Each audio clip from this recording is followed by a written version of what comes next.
This is ABC15 Mornings.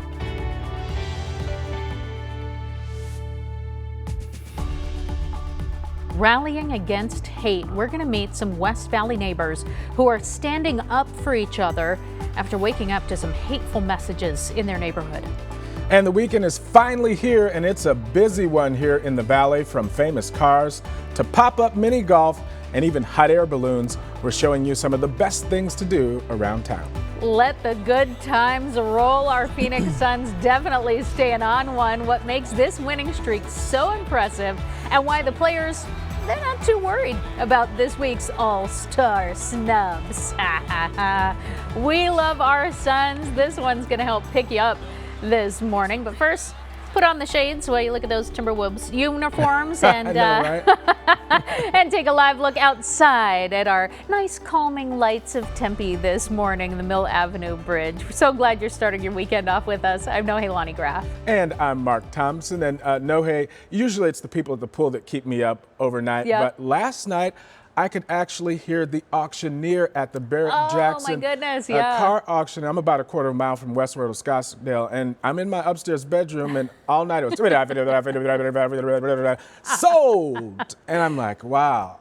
But some of those cars are going for big bucks. You have to wish that it would turn into white noise after a while. Maybe they should put that on a sound machine. I was exhausted. I knocked out after a while. How fun, but man, how cool as well. Yeah, Signature Valley event. We have a lot of things going on this weekend, so let's help you plan ahead for them. The winds are going to continue this morning, but then they will die down by the middle of the afternoon. We're going to stay dry in the valley, and it's going to be a warmer weekend ahead as well. Right now, we're sitting at 55 degrees in the Phoenix metro, but we have much cooler temperatures in our outlying valley cities. Also check the winds, 15-mile-an-hour winds right now in the valley. So I told you they're going to be strong through the morning hours and off to the southeast especially. Also, we're seeing winds around 15 miles an hour in Sedona and 20-mile-an-hour winds in Bullhead City. But it's in areas like Casa Grande, Superior, Tucson that are going to be seeing the strongest winds today. So I will show you the timing of those, when they'll back off, and how we climb to 73 degrees hour by hour for our forecast high. That's coming up in that full, most accurate forecast. All right, Noe, thank you so much. Right now we're hearing from witnesses in another deadly wrong-way crash in the valley. This one leaving two people dead on the Loop 303 near Bethany Home Road. Troopers tell us that 21-year-old Javier Grimaldo, he is now in custody after crashing head-on into an SUV, killing the SUV's driver, 61-year-old Brian Vaughn, and a passenger in Grimaldo's truck as well, 21-year-old Joaquin Ruiz. A witness tells us that she saw the wrong-way driver from the other side of the freeway. She's shaken up a bit because that's her route to and from work each and every day. Even just heartbreaking. But when I saw that driver, I just knew something bad was going to happen, and I couldn't do anything. Wow, and troopers tell us that the wrong-way driver was impaired. Wrong-way crashes, a major issue that has led ABC 15 to launch Operation Safe Roads, working to keep you and your family safe. We've been reporting for years on ADOT's installation and expansion of thermal detection cameras, hoping to spot wrong-way drivers before a crash like this happens. ADOT tells us that cameras are in that area, but never detected someone going the wrong way. Now let's get a look at headlines across the nation on this Saturday morning. Severe weather canceling thousands of flights to the East Coast right now, and that does include 58 flights from Sky Harbor. Forecasters say storm conditions will affect about 75 million people. The FAA is now clearing Verizon and AT&T to go ahead and power up those 5G towers near more airports. Safety regulators say they took steps to ensure landing gear and communication tools on planes will not be impacted. Also this morning, we're learning 10 people were hurt yesterday in a Pittsburgh bridge collapse. Officials are saying it could have been so much worse, though, but fortunately, public schools in the area were on a weather delay. The new Bipartisan Infrastructure Law promises to fix a lot of transportation issues, including bridges right here in our state. But as our Joe St. George shows us, the law passed by Congress doesn't guarantee that federal money will come. At first glance, these may be some of the most picturesque train tracks in the entire country. And you may also think the trains that run here have no impact on your life. 1 in every 10 cars sold in the United States comes along this track. Well, Sharon Humphreys is here to tell you why you're wrong. She's a civil engineer in San Diego County, California, and says when she looks at these tracks, she doesn't see the beautiful Pacific Ocean. She sees a disaster waiting to happen. The ocean, the wave action, the rain is eroding the cliffs next to the track. Humphreys estimates the cliff is losing about 1 to 2 feet a year, and while they're currently stabilized and safe, the inevitable will happen. So we're going to be moving these tracks off of the bluff. You might think it's easy for local governments to just move these tracks. After all, these cliffs are posing a risk. And Congress did pass an infrastructure law, right? Well, not so fast. Yeah, it's going to cost a lot of money. Hassan Igrada is the CEO of SANDAG, a government organization that oversees transportation projects in this part of the country. He says it will cost billions to create a new tunnel and move the tracks inland. And while the new infrastructure law will likely provide some funding, in order to get the money, his region will need to come up with some of the cash too. I have not heard of one single project that was fully funded by the federal government. So what does that mean? It means local and state governments around the U.S. will need to use their own money, too, to get big infrastructure projects done. And if leaders don't have it, new elections or political debates will need to take place to increase things like sales taxes. We're going to the voters. If they say nay, none of this will happen. Everywhere in the country, though, there are critics of tax hikes. The voters have been deceived. Carl DeMeo with Reform California is the local critic here. He says voters nationwide aren't just going to give their local leaders a blank check without explaining where past tax hikes have gone. Transparency is needed. Hassan says big projects are needed. In Del Mar, California, I'm Joe St. George. Rebuilding Arizona, ABC15 getting a look at the high-tech help which plays a big role in deciding which Phoenix streets are the most in need of repair. I got to do this story yesterday. Really, really cool. Meet Aaron, the automated road analyzer. They also call it Detective Aaron. It's a van with infrared cameras, lasers, and GPS designed to collect data on all 5,000 miles of city streets. Then the city combines that data with resident input to prioritize which streets need to be worked on first. Well, a fundraiser is happening today in support of Phoenix police officer Tyler Moldovan. The 24-year-old was just released from the hospital this week and is starting his rehabilitation more than a month after he was shot 8 times in West Phoenix. Today's fundraiser runs all day at Lamone Urban Kitchen in Phoenix. They're donating 15% of every order directly to the Moldovan family. Time now 6:07, and this morning a West Valley community is rallying together as one after messages of hate show up in their neighborhood. And police are now on the case as well. ABC 15's Luz Delia Caballero reporting near Avondale and Van Buren. It feels like we have been violated. Ron Cross, a local pastor, says his jaw dropped when he walked out of his Avondale home and took a look at his truck. And then had an N-word on it. And I just was flabbergasted. Then it had the German swastika. Hateful words and symbols that left him stunned and pretty confused. I was hurt. I was angry that something like that would happen here in our community. The tailgate of his truck and rims also vandalized, but Cross wasn't the only one feeling disappointed when seeing these racial slurs. Immediately, I just was triggered. His neighbor, Devin Del Palacio, who sits on the Tolleson School District governing board, says his kids shouldn't have to see that. I was hurt, felt a very sharp dagger, because something like that to happen this close to home is disheartening. Cross, though, trying to remain positive after an auto shop was able to take off the spray paint with the pressure wash. And I said, well, how much do I owe you? And they said, no cost. We don't accept this in our community. Australia Body Shop was terrific. Adding the community has really shown their support. Now they're just hoping someone speaks out if they saw something. We all know that we can't drive hate out with hate. I'm sending them healing, but also know this, that we will not be intimidated. We will not live in fear.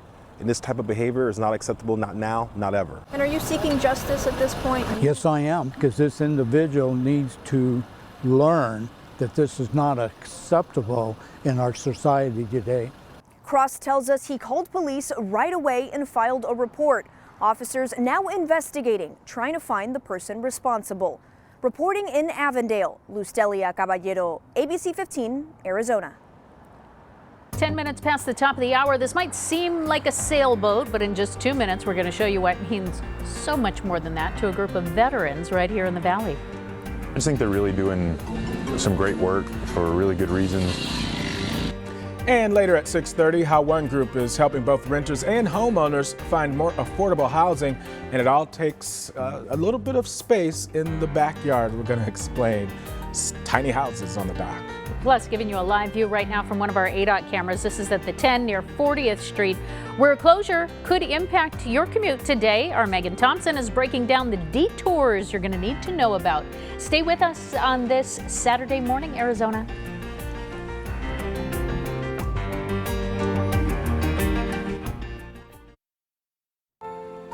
Uplifting Arizona's Veterans, a new program at the Phoenix VA giving former service members some much-needed relief, trading in their boots for boats. ABC 15's Patrick Hayes has the story. It may look like a fish out of water, but very soon veterans with a physical or mental condition will be able to take sailing lessons at Lake Pleasant. And I thought it would work so well doing the adaptive sports and the therapy at the same time. So you get the best of both worlds, and all done through sailing and boats. Gives veterans a chance to start building camaraderie. When we get out of the service, it's something that we all start to miss. Joshua Parks is an Army veteran working as a recreation therapist. He says veterans suffering from PTSD or going through physical therapy will benefit. The Department of Veterans Affairs says up to 20% of veterans who fought in Iraq or Afghanistan have PTSD. So having events like this where the vets can work together for a common good, common goal, I think it really builds that esprit de corps and gets them motivated. Before taking its maiden voyage, volunteers and veterans are giving this boat a facelift. The group is planning to paint the boat with Arizona and military symbols, but they're waiting for the wind to calm down. Still, veterans are looking forward to the finished product and the chance to go sailing. I've gone through a little stint of depression myself, and I know a few other veterans that are going through the same thing. So I'm just coming out here, being with other veterans, feeling that camaraderie again, it makes up for that. In Phoenix, Patrick Hayes, ABC 15, Arizona. Listen, on the water, a little wind can really help out a sail, so maybe a good omen as they get it together. Really cool stuff. As for that forecast today, 73 is that forecast high. We're going to have mostly sunny skies for the first half of the day, and then a few clouds stream in later today, but we'll stay dry. You'll see more of that cloud cover this evening, and we'll cool down, but again, no rain in the valley forecast. It's actually going to be a great day if you want to get out and hike. Layers this morning. Sunrise is at 7:26 today, and we'll be in the 50s through that 9 o'clock hour. By 11, though, we're into the 60s and climbing from there, and we'll make our way into the 70s today. We also have a little more daylight to squeeze out. 5:57 is that sunset time as it gets later and later. Futurecast showing us those clear skies to start the day, and then you see those clouds stream in from the southwest right around 10 this morning. By noon, more cloud cover as it starts to shift up to the north, and it'll linger in the evening hours. Winds will still be the story this morning, though.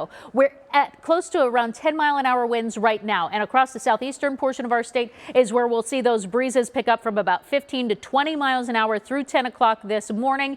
And we're also going to continue to see 20-mile-an-hour winds in the Bullhead City area and areas of the lower Colorado River Valley. But then those breezes will lighten up later this afternoon around 3 o'clock, closer to about 5 to 10 miles an hour here in the valley. Staying strong in Bullhead City, they're going to take until late tonight for those winds to die down, and then much lighter breezes as we head into Sunday. Temperatures right now, it's cold out there here in the valley. 41 degrees in Chandler, 44 in Maricopa, 42 in Levine, 40 degrees in Wickenburg at this hour. But everybody's going to work their way into the 70s today, and the high will be 73 pretty much valley-wide, although we'll be in the upper 60s in areas like Anthem and Cave Creek, which is closer to where we should be at this time of year. Across the rest of the state, more 70s to our south, although because of those breezes, we'll stay in the 60s in Globe and Safford today. 50s across the central portion of Arizona. Sedona is going to come close to 60 degrees. Out west will be in the upper 60s. 60s in areas like Quartzsite and Bullhead City at 64. And then north of the rim, highs in the 40s from Flagstaff through Show Low. Winslow and Window Rock, though, making it into the 50s. Now, if you're spending the next couple of days in Flagstaff, you're going to stay in the 40s through the weekend. Tomorrow, 20% chance of a light rain-snow mix, but I think it'll be light again, and it's going to be spotty. Here in the valley, we stay dry through the weekend and to start that new work week, and the 70s are sticking around as well through Tuesday at least, and then a few tweaks to that 7-day forecast I will show you coming up a little bit later this morning. All right, the weekend is here, and we've got you covered if you're still trying to put your plans together. We've got Josh Frigerio now with a look at some of the best things to do around town. The Arizona Balloon Classic is this weekend at Goodyear Ballpark in the West Valley. You can watch as nearly 24 hot air balloons inflate and hover in the air. Balloon launches will happen in the morning and evening, weather permitting. And during the day, you can watch huge kites take to the skies. There will also be games, inflatables, a BMX stunt show, food and drinks. Fireworks are set for Saturday night. Tickets start at $25.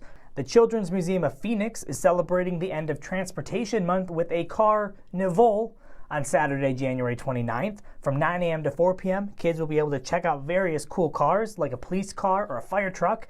And just in case some annoying ghosts show up, the Ectomobile, that's from Ghostbusters, is set to be there too.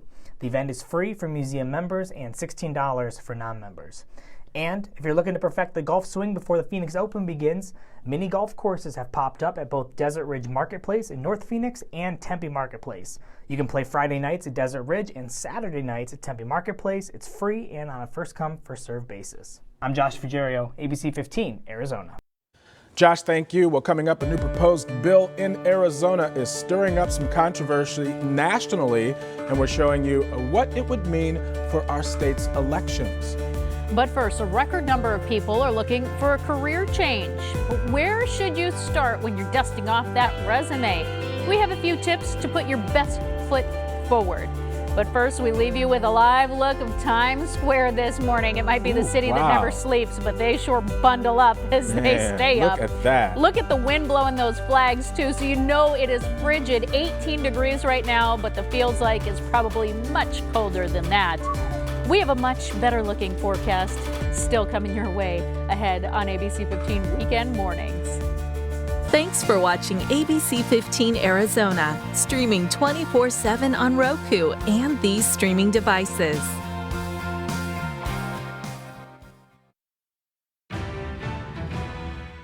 A lot of people are looking to make a career change this year, but maybe it's been a while since you dusted off the old resume. So joining us this morning is Jeff Hyman. He is the CEO of Recruit Rockstars to give us some tips. Hey, Jeff, thanks for being here. Hi, Noelani. Nice to meet you. So you have a couple of things to go over. The first one, quantify. Absolutely. And by the way, everything we talk about for resumes applies to your LinkedIn profile or social media profile too. When you think about what an employer wants to see, it's less about a job description and it's more about your job accomplishments and achievements. So if you're a marketing manager or a sales rep or a software engineer, you can assume safely the employer knows what you did. What they want to know is that you made an impact. Did you drive revenue? Did you reduce costs? Did you improve customer satisfaction? It's vital to quantify the results and the impact you've made. I think a lot of times also when we're applying for a new job, maybe you want to make yourself sound a little fancier. People end up using what I call the $100 or $1 million words, and you're saying, don't do that. I just don't think it works. And no employer is going to be fooled. And you have to remember that the first screen of your resume gets 6 seconds. That's what research shows. So you have to make every word, every letter, every millisecond count. You can't afford to waste those precious moments on jargon or fancy sounding words. The goal is to get the next meeting. It's not to get the job. Your third tip is called a mirroring technique. What is that? It's really simple. So if there's a specific job you're interested in and you have the job description, you basically have the clues to what that employer is looking for. Create a customized version of your resume. It takes 15 minutes that mirrors that job description. Make sure you include the key language. You might want to remove some things that are irrelevant, maybe add some things that you've forgotten that are particularly relevant to that job, so that the hiring manager gets that resume, they see their job description, it's a perfect mirror image. They can't help but want to interview you. Now it's new times, and so we do know that a lot of places are requiring you to be vaccinated. It's a really awkward conversation to have for some people, and you're saying just be up at the forefront with it. Put it in that resume. It is awkward, and I understand this can be controversial, but if you have made the personal decision to be vaccinated, I'm telling you that it can help your chances, and so you might as well use that fact, include it in a very small way in your resume, your vaccination status. It probably won't hold you back if you don't have it, but I've seen it help if you do have it, so you might as well. Absolutely. And then the last one, especially if you haven't pulled out the resume in a while, the formatting alone has really changed. And I know one of the classic things is you're used to putting your name, your address, very formal looking things like an old letter, but you're saying we don't have to do all that. I think that's right. There's two reasons. One is with the rise of remote work, so many employers, frankly, don't care where you live, but more importantly, unfortunately, you don't know where your resume is going to wind up. These days, there are spiders and crawlers of the internet, or your resume can be forwarded. You really don't need your home address going to uncertain people. And so for that reason, I would indicate your city and state, but you don't need your street address. I know a lot of these things are small and may seem nitpicky, but even though there are a lot of job openings, it can still be really competitive for certain things. So every little bit definitely seems to help. Absolutely. You want to get every edge you can within reason. And it's certainly easy to do that because so many people miss these very fundamental things. Absolutely. Jeff, I know that you have a book out, Recruit Rock Stars, and a podcast by the same name if people want to learn more. These have been great tips and ideas to help guide people. So we really appreciate your time. Thank you so much. It's a pleasure.